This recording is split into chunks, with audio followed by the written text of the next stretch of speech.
What's up, guys? Welcome back to the channel. Coming back with you with another weekly training recap.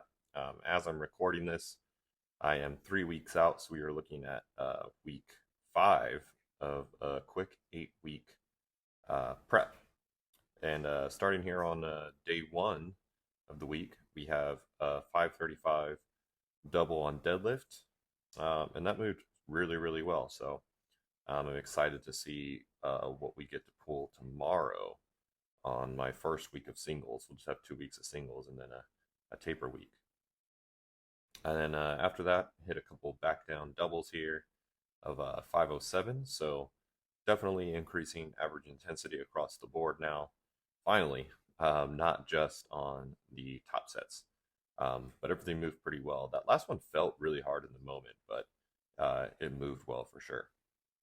We have our speed bench, and I was feeling it quite a bit in my pecs still from the previous week.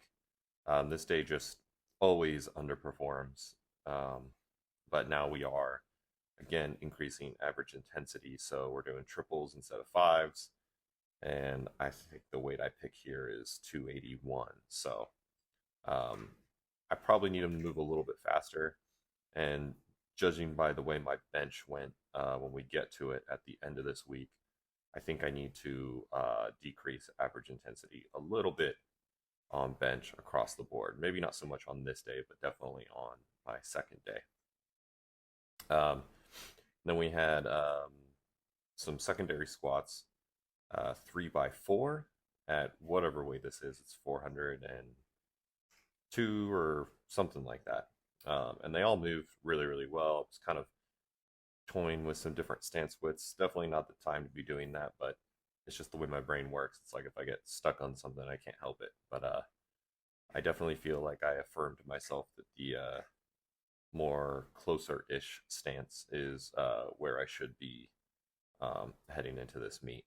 Um, in the weeks past, this was a tempo squat, so it's definitely nice to not be doing that, and we're just not only ramping intensity, right, we are ramping specificity. So just some comp squats, 3x4.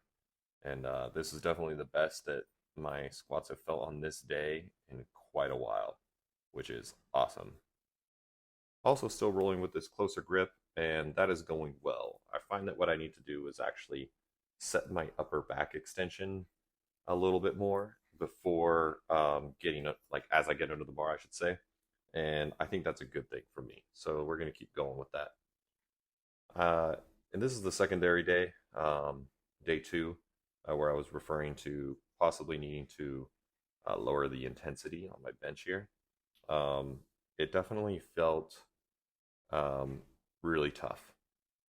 And if I look at an RPE chart of like what percentages and how they should feel or whatever, um, these are sets of 5 at 81%, and they should be RPE 8. And I definitely felt all of that RPE 8. I just think that that might be a little bit too much for me to recover from by the time my next bench day rolls around. I'm not sure. We'll talk to my coach about it today. Um, that might be sort of by design, to accumulate some tough volume and give me something to taper off of. But again, as we'll see when you get to my main bench day, definitely it wasn't horrible. It just didn't feel as good as bench had been feeling in the previous block. So I kind of have to point to that a little bit. On to day 3 here, we have some doubles on squat. I think they're at 88%. These are 463. And all of my first reps, I feel really good about. On many of my second reps, if not all of them, I have like a little shift into, I guess, to get onto my left hip would be the way to describe it. It's not as egregious, like looking back at it now, but in the moment, I really disliked how I was doing that.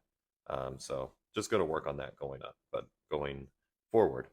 But yeah, singles start again next week, like I said earlier on deadlift. So we're going to get a feel for how we're actually feeling.